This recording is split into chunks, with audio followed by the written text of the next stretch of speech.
Hello wonderful audience to tonight's show. We again have the honor to talk with Captain Marble.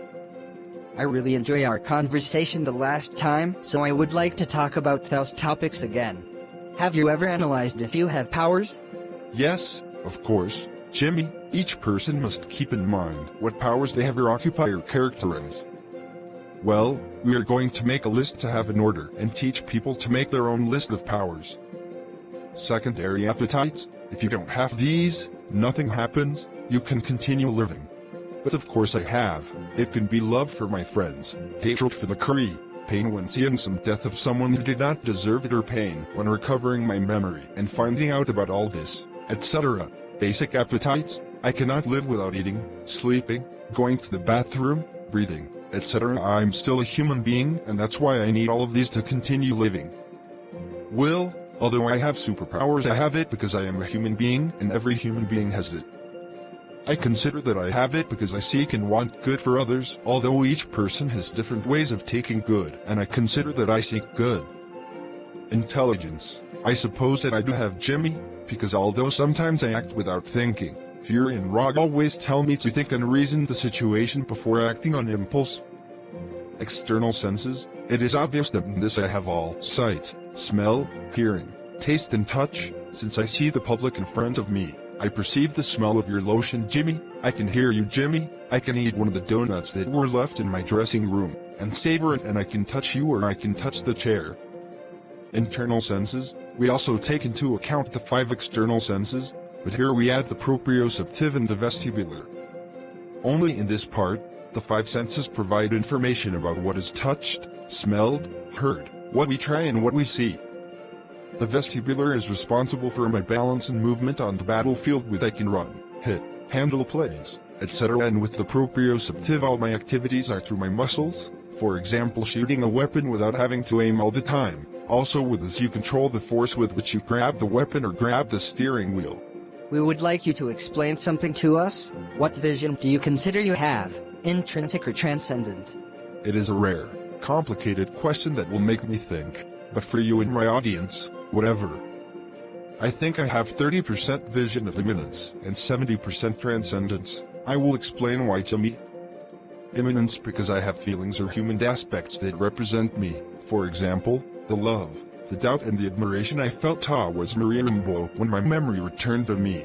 Another example may be hatred of the Curry Empire, but especially hate and despair when I kidnapped Skrull Talos. Because those aspects define me in each lived experience, and that is my 50% immanence. If I am not mistaken, Jimmy, transcending is reaching what is outside our limits of the body, for which I occupy the transcendence more. For example, when young Rog asks me to control my powers, to focus and calm down, but something bothers me and makes me start or lose my concentration, is when I transcend, because all my feelings reach the limit and make my powers go out of control of my body. But in both cases I can reach people or planets. If I can't control myself, that's why it's a very delicate subject. What is your relationship with the truth? I am a person who believes in the truth. I consider myself realistic. I think that the reality is in between only. The truth is related to everything that exists, that is, the set of existing beings. For example, when I had the accident that gave me my powers, I lost my memory, but I had thoughts and memories of the doctor I worked with. This is a logical entity, because it can only exist if I think about it. It is an idea. From the ontological, logical and practical perspectives, can you give us examples about how were you created? As for the ontological truth, I can say that the day the accident that changed my life occurred, we were on our way to move the motor created by the doctor when we lost control of the ship and crashed. The logical truth emerged when I found myself on an unknown planet, and my mind had to adjust to reality. Realizing that this was going to be my life, and I had to accept it even if I didn't fully understand it. The practical truth is exposed when I finally accepted my great strength and power and used the truth for my benefit, saving planet Earth. Can you relate the approximations to the truth with you? Ignorance, not guilty. Guilty. I had to know about my past to understand my present. Salvable, not salvageable. The machine that had artificial intelligence is the bad one, and only I knew that it was bad, that the Skrulls were bad. Doubt opinion, when I had a conversation with my friend about the situation of the Skrulls and how bad they were. Certainty, Nick Fury found a cat on the ship, and that cat was all afraid of him because it was supposedly dangerous, because it was actually a lethal alien disguised as a cat. He was certain that it was not because it was a simple cat. Truth, I could see that the Skrulls were just looking for a place to be safe with their family. Would you say you are more in art, wisdom, sensation, experience, or science? I present myself in the field of sensation and experience. A feeling that before I was a superhero I had a job as a pilot. For this reason I loved my job. However, in an unfortunate event I was attacked along with my captain on a flight, and in another event I arrived to be on another planet, where my memory was erased and I lost all past feelings, which led her to a new way of living and made me harden. But in the end I discovered all my past and part of me changed again.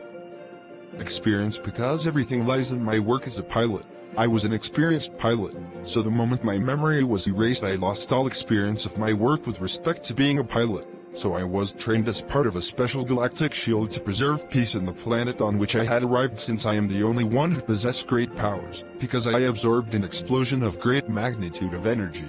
You know the cave myth, right? Well, what part of it will be you? In the part of the myth of the cave where I can best identify myself is at the moment when one of the prisoners can free himself from his chains and begins to ascend. He observes the light of the fire that almost blinds him. However, he grows accustomed and continues to advance. This is considered the first step to knowledge, and it is related when my memory was erased. I went blank without knowing anything about me. After losing my thoughts, they put me to train and I became a person without feelings. And when I started to know who I was before, and to know how I felt about my loved ones, and my job was because the Creeds sent me a mission to Earth. Later, after searching for my objectives, I entered a warehouse where there were all kinds of army files, in which I found my file and close links to myself. I looked for people and began to remember them through an explanation of how it was before. In this part it is when I acquired knowledge. I lie because I reasoned about my past.